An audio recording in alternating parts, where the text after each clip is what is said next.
No mês da criança, o Contraponto traz hoje profissionais para discutir sobre o ser criança hoje. O que mudou de geração para geração? Os cuidados que os pais devem ter com a educação dos filhos. Para falar sobre isso e muito mais, estão conosco a psicóloga Garazela Cesne, a pedagoga Fernanda Marquesan e a psicopedagoga Janice Bertoldo, todas professoras aqui da Unifra. Sejam muito bem-vindas, então, para esse bate-papo sobre a infância, né? Eu gostaria de começar fazendo uma pergunta bem ampla, né? Que é sobre o que é justamente ser criança hoje, como é a infância nos dias atuais. Começando contigo. Bom, eu acho que é importante demarcar, né, o que tu acabaste de pontuar, ser criança e infância, né? Pensar hoje ser criança e viver esta infância, hoje nos remete a pensarmos e levarmos em consideração todo um contexto, né? Um contexto social, um contexto econômico, um contexto político, né? Então, a gente ouve muitas vezes, até na sala de aula, hoje as crianças de hoje não são as mesmas as crianças do passado, né? Ou hoje a minha infância é diferente das infâncias de hoje. O que nos remete a pensar isso, né? Justamente é todo esse processo da sociedade, né? Onde as questões econômicas, sociais, políticas vão interferir, né? Então, pensar a criança hoje é justamente termos que levar em conta todos esses aspectos, né? Tanto do social, econômico, político, e que vai nos remeter a uma nova imagem ou uma nova característica da infância. E automaticamente se pensar a criança nesse novo contexto, né? Então, é importante pensarmos isso. E o que nos remete aí, a partir dessas constatações, é justamente essa afirmativa, né? De que as crianças de hoje, né, têm um perfil, ações, atitudes diferentes. Mas por quê?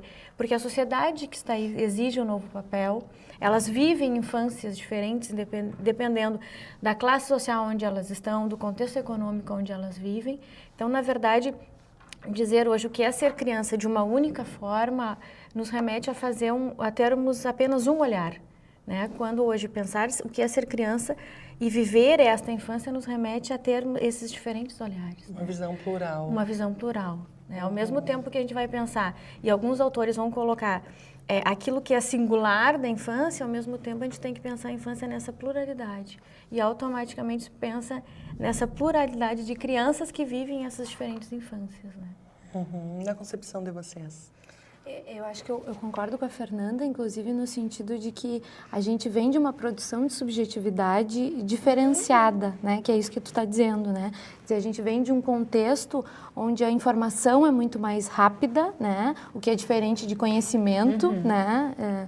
Vocês talvez tenham mais propriedade para falar sobre isso do que eu, mas de uma informação muito rápida e que leva as crianças a um comportamento também muito diferente, né? Do que se tinha, por exemplo, na nossa época em que nós éramos crianças, né?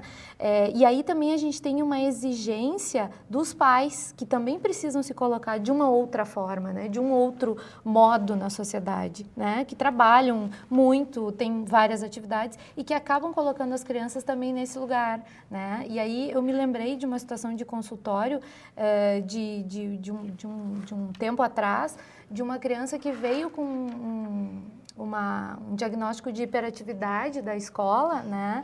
E que os pais trouxeram até o consultório e questionando, assim, muito angustiados sobre esse diagnóstico, porque, inclusive, neurologistas, enfim, não tinham dado esse diagnóstico, né? E aí, eu conversando com os pais, fui saber da rotina dos pais.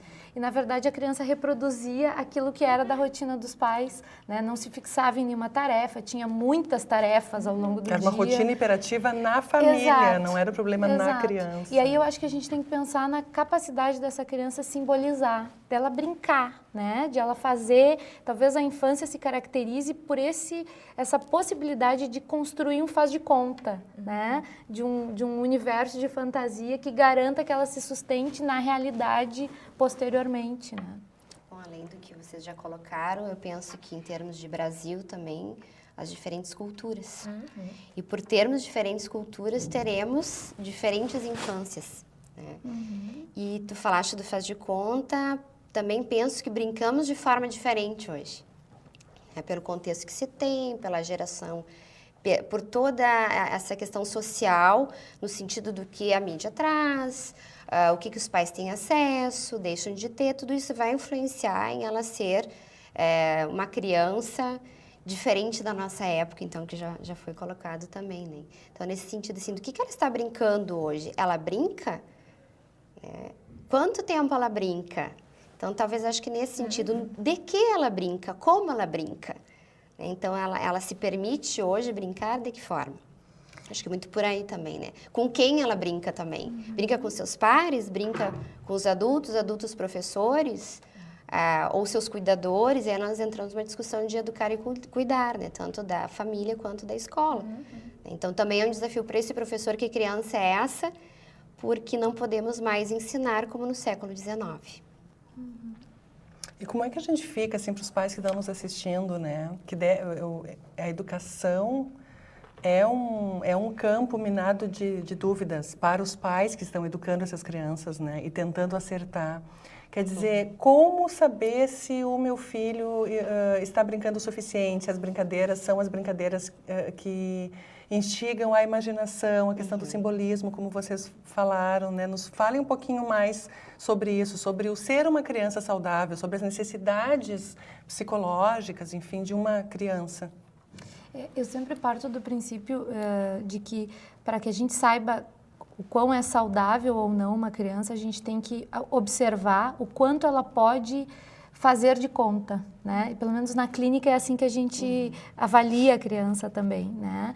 É uma criança que a partir dos 2 anos, 2 anos e meio, já tem condição de fazer de conta que ela é um determinado personagem, né?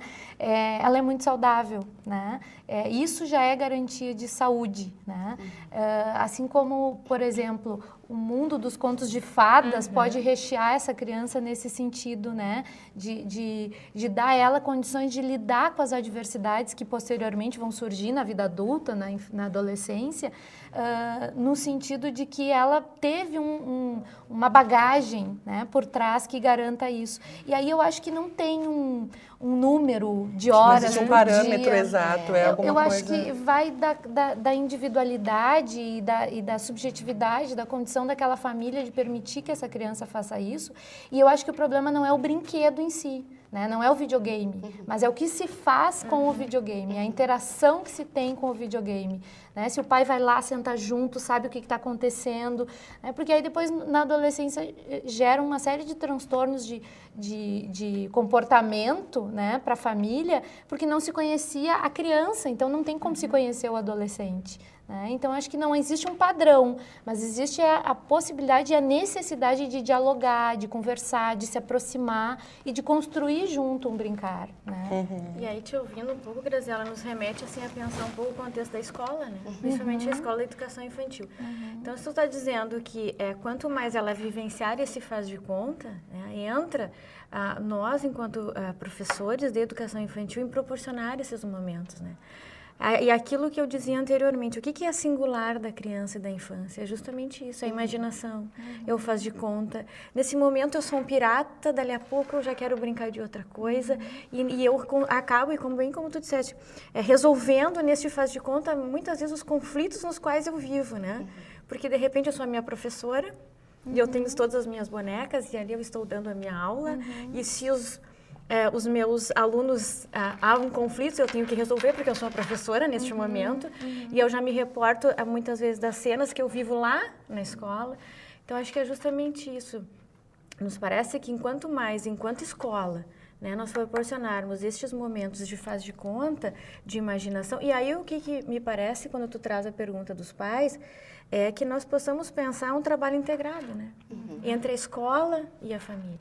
Então, se na escola há este faz de conta, essa imaginação, esses momentos, a família também. E aí, é justamente isso, não é o tempo que eu fico com o videogame, o problema é como eu interajo, né? Porque também não posso ter toda uma disposição de brinquedos, mas eu estou brincando sozinha muitas vezes, né? Mas então, como é que eu interajo com isso? Como é que eu simbolizo isso? Embora o momento de brincar consigo mesmo também seja importante, mas assim, as parcerias que a gente tem estabelecido, seja quem tem atendimentos psicopedagógicos, psicológicos, a escola e a família, isso também é bem importante nesse momento.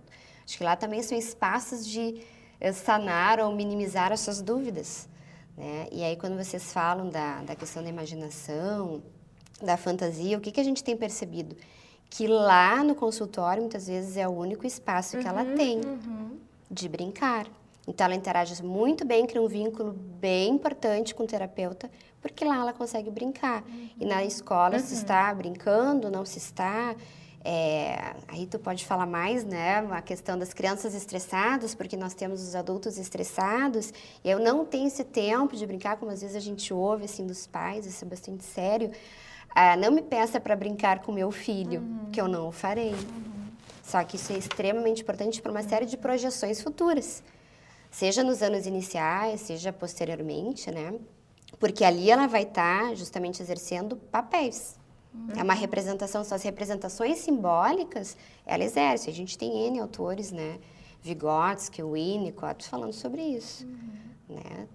Inclusive, nas terapias, esse é o processo, é através de da intervenção. brincadeira que vocês conseguem detectar, diagnosticar. Sim. Através da mudança de papéis, né? Que é isso que a Fernanda está dizendo, assim como a gente vê também reproduzir muito do que é o ambiente familiar dentro do consultório, né? Ou escolar. E escolar e da interação entre a escola e a família, né? E eu acho que é muito importante a gente pensar que a escola precisa dar espaço para essas crianças brincarem, mas também para construir brincadeiras, né?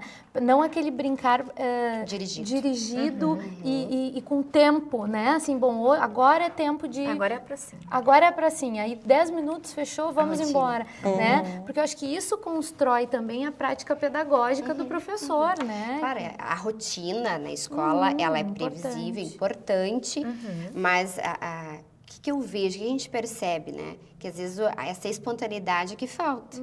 Então, o tempo todo, às vezes a gente quer na escola, e a gente alerta sobre isso, as nossas meninas lá do curso de pedagogia, né? E as próprias consultorias a escolas, muitas vezes que a gente é chamada, em que sentido? De que há necessidade desse tempo de brincadeira espontânea. Né, para elaborar uma série de questões, que a Fernanda colocava, que eram os conflitos e, enfim. Inclusive de aprendizado. E inclusive de aprendizado, exato. Porque é uma preparação, né, para a vida, na verdade. A educação infantil, lá, quando perguntar a preparação para os anos iniciais, não. Ela é a preparação para a vida, a escola é isso.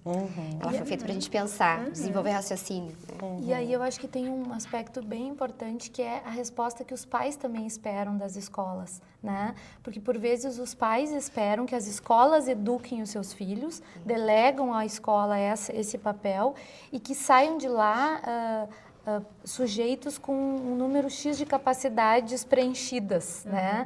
Então, ele tem que saber inglês, natação, italiano, né? Então, E aprender até bom comportamento. Às vezes se espera que a escola, né, ensine ao filho a educação mesmo, no sentido de ser bem educado, ter um comportamento adequado.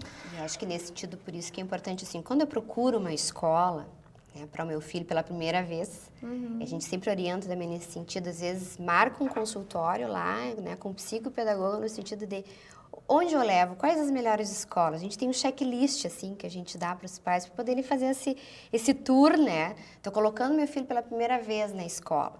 Quando é bebezinho, a gente sabe, eles estão chegando cada vez mais cedo, né? Até por uma necessidade das famílias em função da sociedade que se tem hoje. Mas é importante, assim, principalmente ver esses valores, o PPP da escola, que é o Projeto Político Pedagógico da Escola, se ele está afim com os meus conceitos, né? Aquilo que eu entendo, porque inicialmente é uma extensão da família. Aí a gente não cai nesse lugar, porque o que a gente mais, às vezes, é justamente esse conflito, a família tentando educar e cuidar de um jeito e a escola de outro. A gente não pode, tem que se dar as mãos, né? Bom, nós vamos para um breve intervalo e continuamos conversando sobre isso daqui a pouquinho. Fique com a gente.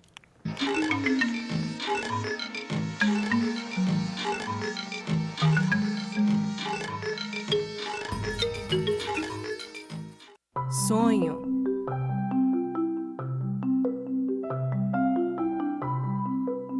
Esperança. Realização.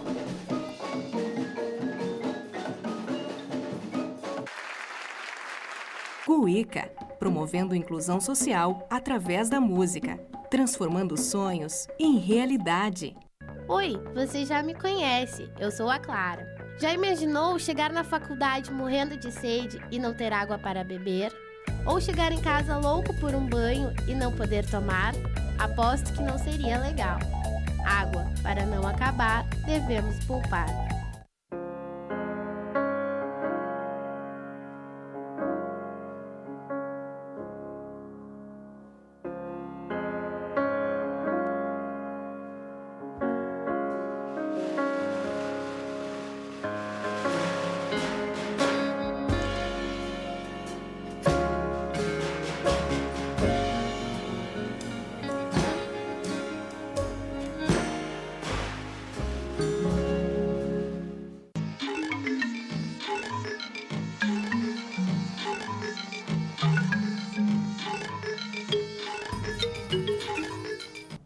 Estamos de volta com o Contraponto, hoje recebendo a pedagoga Fernanda Marquesan, a psicóloga Graziela Cesne e a psicopedagoga Janice Bertoldo para discutir sobre a infância e o que é ser criança hoje.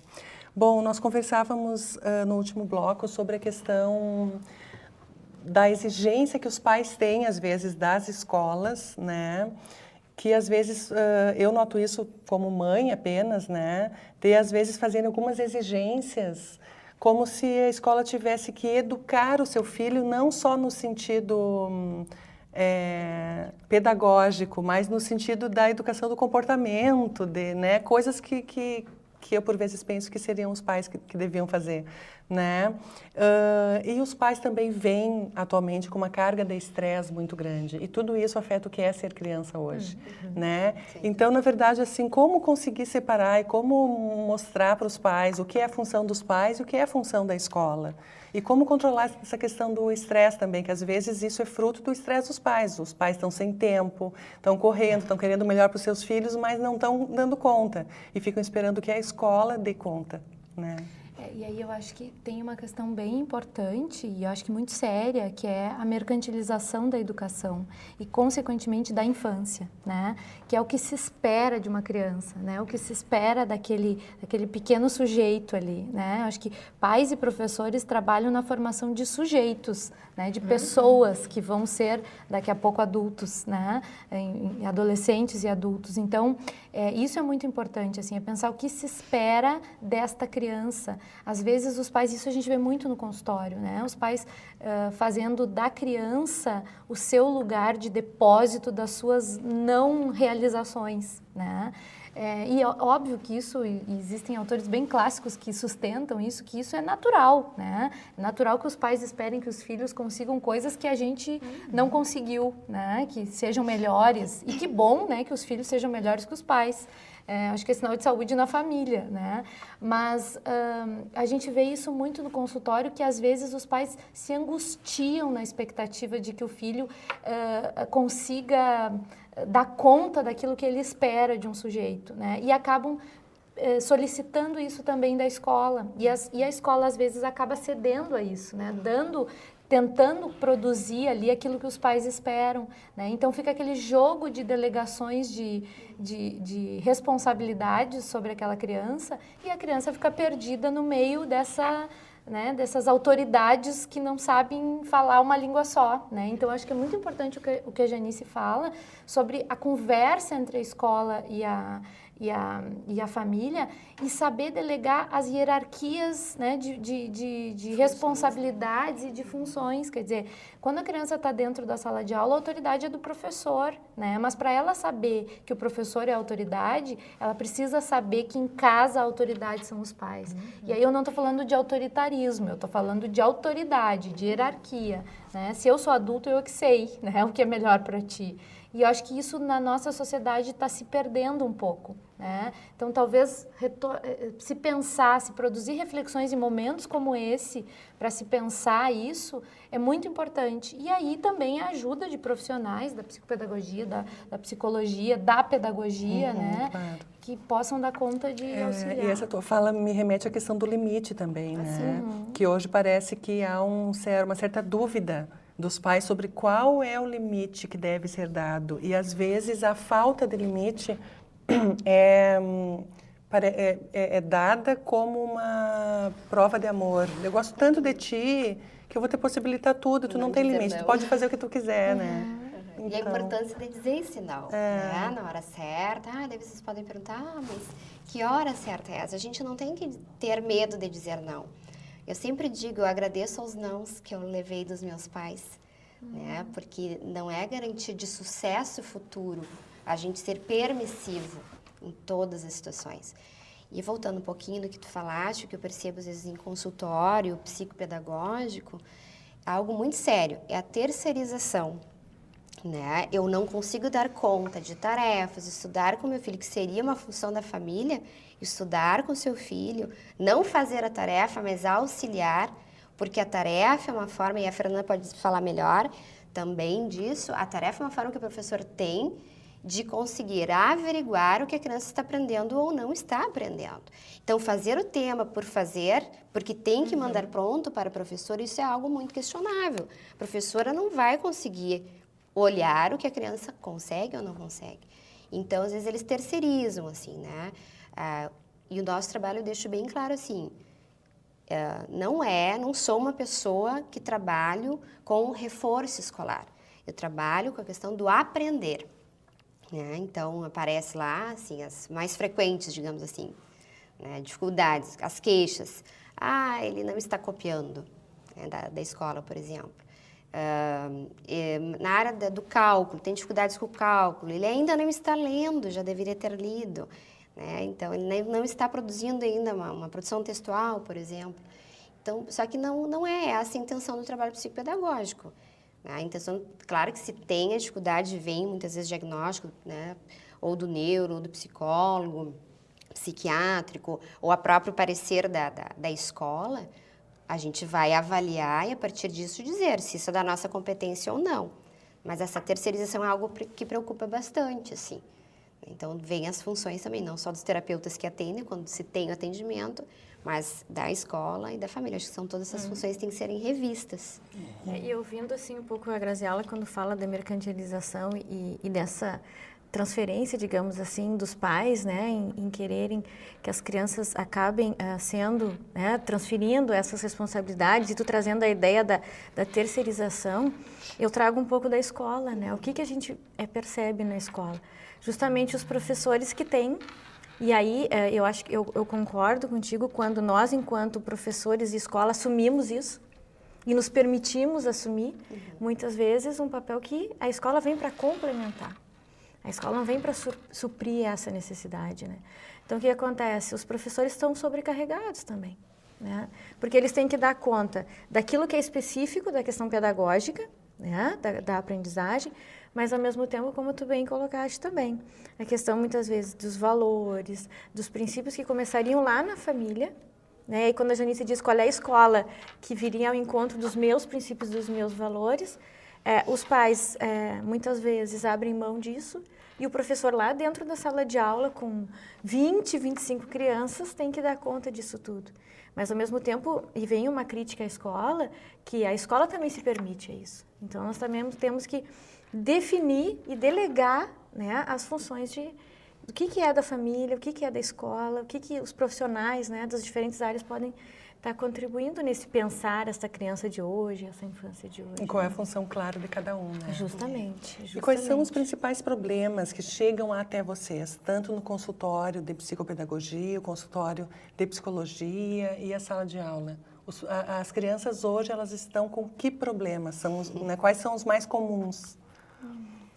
Bom, acho que no consultório a gente percebe muito as crianças sem essa capacidade de simbolização, né? Essas crianças que não fazem de conta, e isso para mim é o mais grave, porque isso desencadeia todo o resto, né? Na sua constituição de personalidade. Inclusive, atravessamentos de dificuldades escolares, né? E aí a gente vê também a questão da hiperatividade, né? Que é uma moda, né? Eu sempre digo que a hiperatividade está na moda, né? Eu digo ainda é. A gente vê muitas crianças depressivas, né? Bem novas, depressivas, assim, crianças de 3, 4 anos com indicativos de depressão e até adoecimentos mais graves. A gente tem visto aqui, na minha clínica e na clínica aqui da Unifra, eu tenho percebido muito, assim, do trabalho em conjunto, crianças cada vez menores e cada vez mais regressivas no seu comportamento, né? Assim, com doenças mais graves, mais severas, né? Até chegando aí, beirando um funcionamento psicótico, né? Então, e que eu acho que passa muito pela questão do que se espera dessas crianças. Eu volto nisso, assim, né? Pode ser repetitivo, mas eu acho que a gente volta nisso. O que se espera que essas crianças atinjam, né? Que ideal é esse que se espera, né? Se é o ideal da criança, do ser criança, né? Ou o ideal dos pais, né? Claro que eu espero que o meu filho seja bem-sucedido, mas o que é ser bem-sucedido, né? E eu acho que aí... Para aquela faixa etária, né? Exato. E aí eu acho que entra também na questão de que às vezes não é o brinquedo, não é a Barbie, não é o super-homem, não é... Mas é exatamente se o meu pai vai lá e faz a lição comigo, né? Se o meu pai senta e conversa comigo e me pergunta como é que foi o colégio hoje, como é que foi, né? O que tu fez hoje, que passeio aconteceu hoje, enfim. Isso é mais importante do que a Barbie, ou do que a roupa, ou do que, né? Enfim, essas quebras de etapa acabam aparecendo no consultório eu acho que nesses 2 sintomas mais pontualmente, assim, né? Que é a depressão e esses problemas de aprendizado, né? Que acabam aparecendo bastante. Eu acho que no consultório. na escola, acho que também vai refletir no consultório psicopedagógico e quem sabe na questão da psicologia, o que a gente vê muito nas escolas? Com o ensino fundamental de 9 anos, a aceleração, né? Então, aos 6 anos, eu já tenho que ler, escrever, contar, falar, quem sabe, uma língua estrangeira. Então, cada vez mais essa aceleração... Dominar a informática. Dominar a informática. Então, a escola, eu vejo os desafios da escola hoje. Essa aceleração. Então, agora a criança está chegando aos 6 anos de idade. E às vezes a gente pensa assim, qual é a diferença de 6 para 7? Há uma diferença muito grande. É só um ano. Não, é um ano. É um ano para nós, mas para a criança é toda uma estrutura psíquica, cognitiva, que faz a diferença. Então, essa criança hoje na escola, e muitas já entram nesse universo escolar antes dos 6 anos, na sua grande maioria. Mas o que a gente vê na escola? É justamente essa aceleração. Então, quanto mais cedo eu ler, quanto mais cedo eu escrever, melhor. Mas ninguém me perguntou se eu quero, neste momento, saber ler, escrever, contar, dominar. Então, é esse processo da aceleração. Mas por quê? Eu volto a falar o que eu disse no primeiro bloco.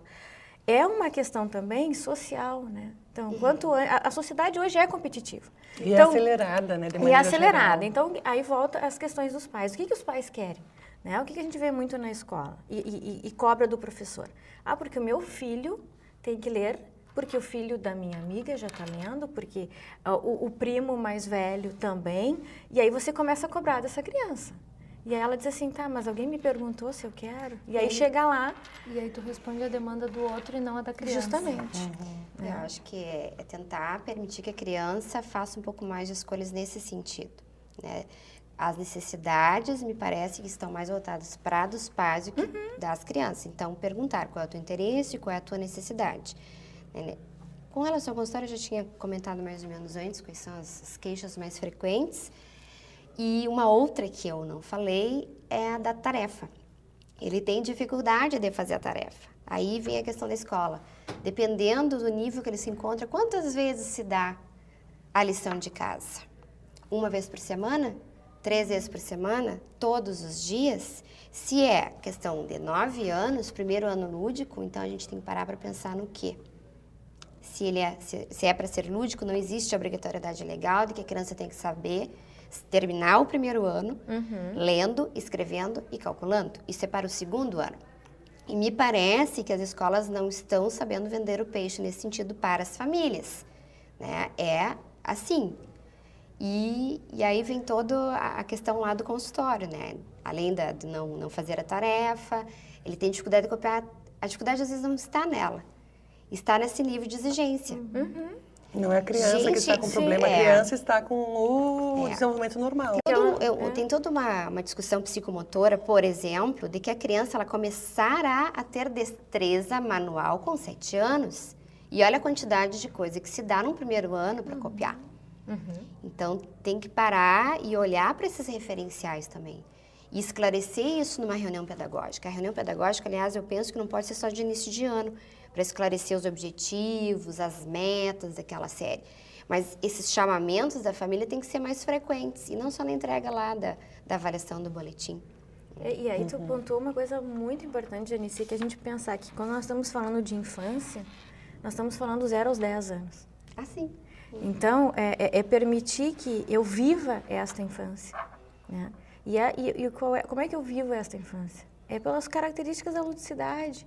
É o que a gente falava anteriormente, né? Então, é justamente se cobra daquilo da criança, mas ninguém pergunta para ela se ela quer, né? Então, também temos que ouvir um pouco as nossas crianças. Mas a gente acaba escutando num outro sentido, né?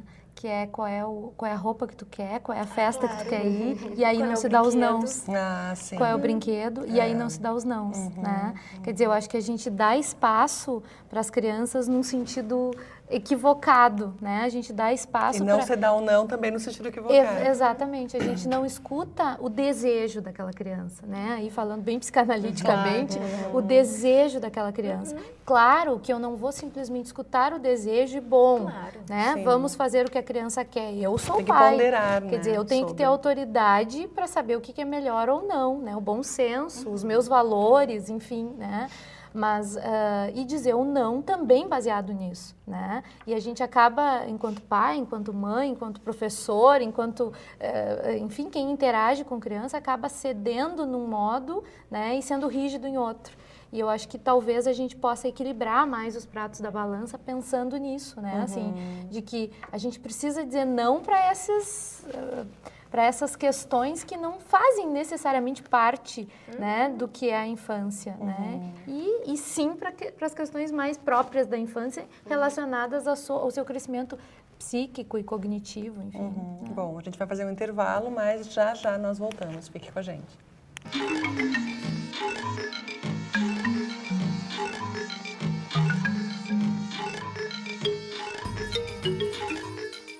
A gente fica se perguntando, será que vai ser menino ou será que vai ser menina? Quando o que realmente importa é saber se o bebê vai nascer saudável. A transmissão vertical ocorre quando a criança é contaminada pelo vírus HIV na gestação, parto ou na amamentação. O Lar Acalanto auxilia gestantes portadoras do HIV/AIDS e precisa da sua ajuda. Lar Acalanto em você, gerando esperança.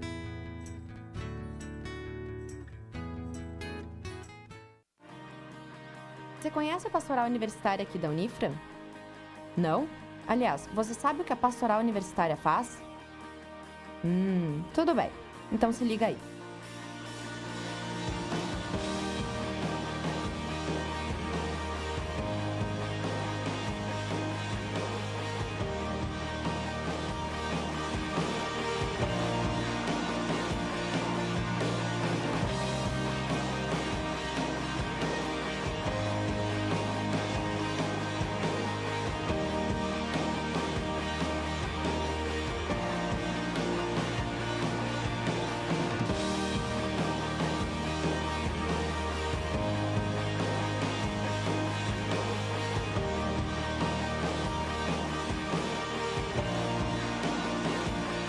Venha nos visitar ou acesse o site da Unifra e saiba mais.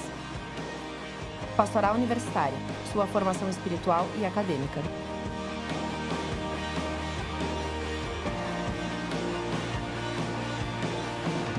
Lixo fora do lugar prejudica o equilíbrio ambiental. Faça sua parte, coloque o lixo no seu devido lugar. Você sabia que o lixo é um dos maiores responsáveis pelos alagamentos do país? Faça sua parte, coloque o lixo no seu devido lugar.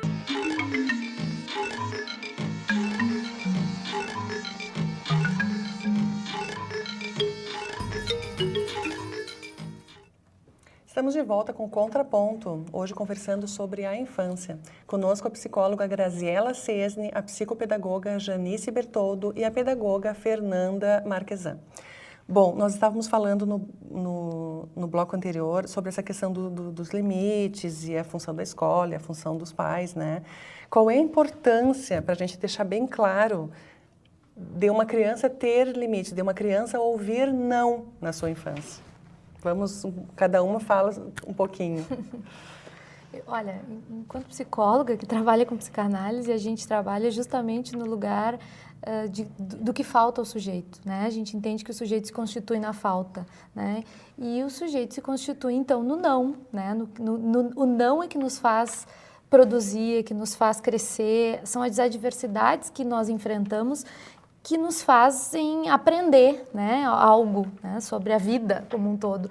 E do ponto de vista escolar também, né, do ponto de vista cognitivo também. Então, o não, né, a importância do limite seria quase como se perguntar assim, o que vem antes, né, o ovo ou a galinha? Porque, na verdade, o não é importantíssimo, né, ele faz parte, e o não para coisa bem pensada, bem pesada, um não que tenha condições de que a criança entenda o porquê daquele não também, né? Porque o não pelo não garante para a criança aprendizado, né? Mas um não que construa com a criança a ideia de que ela tem um limite e que aquele limite existe exatamente, né, pelo fato de que ela é um ser que precisa do outro ainda, né? Que está em formação ainda. Porque às vezes o não, até pro adolescente, para mim o não na minha adolescência eu me rebelava, mas depois eu fui ver aquele não como um sinônimo de cuidado, de eu me preocupo contigo. Então eu digo não faça isso, não vá em tal lugar, não, né? Então para a criança também funciona assim, ela vai ver que ela vai sentir dessa maneira. Sim, se uma criança vai estar brincando com alguma coisa que possa se machucar, se a gente não disser o não, a gente está negligenciando o cuidado, né, daquela criança.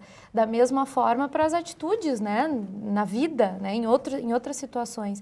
Então, é importantíssimo. E às vezes, e na maioria das vezes, o que a gente observa no consultório é justamente o fato de que os pais não conseguem lidar com o não, né, enquanto sujeitos, e aí eles acabam transferindo isso para os filhos. Daí eles querem, né? não, para o meu filho eu vou facilitar as coisas, vou facilitar a vida. Parece para os pais um gesto de amor.